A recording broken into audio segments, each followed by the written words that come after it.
Hi, so today we're going to do the classic setting position for Pilates on your back. So you're going to roll over onto your back with your knees bent.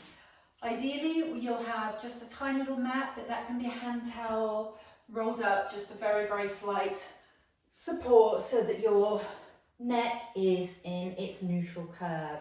Your knees are bent up so your feet are flat, and you'll put your hand in your lower back so you feel you have a gap.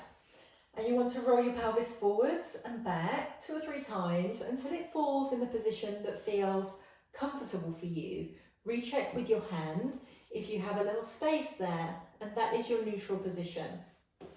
Check into your alignment, so your feet are aligned with your knees, aligned with your hips, aligned with your shoulders, so you have a nice line, almost like train tracks. And then from your pelvic floor, you're going to draw up and in very, very gently through this muscle here, across here, that's called your transversus.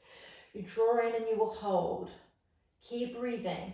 The breath actually comes from higher up, from your ribs. So you're breathing out, expanding through the rib cage. 3 breaths, and then release. And we'll do it one more time together. So draw up through your pelvic floor and the transversus, just about 30%, not too heavy a contraction. Keep it there. You haven't flattened your back. You've kept your back in a neutral position. So you have this gap here. Keep holding it. Keep breathing from the ribs. And keep your shoulders down nice and neutral and your head nice and relaxed. And relax. Okay?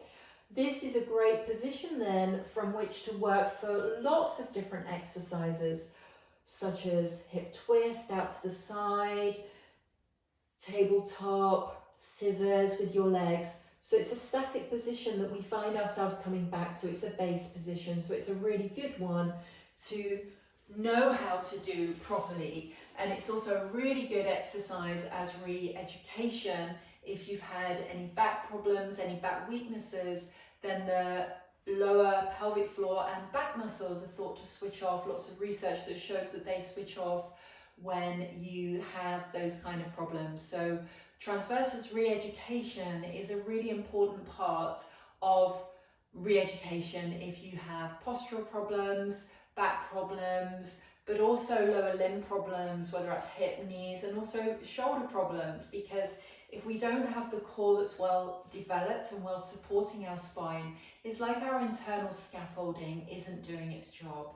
So that's why I love Pilates. Yoga I love too, but Pilates often is the place to start if you are injured, because it's just a little bit more progressive and precise when it's modified as we do in a clinical setting. So I hope that's helped. My name is Sally Dibden. I'm a physical therapist, health and performance coach as well as a Pilates and yoga instructor.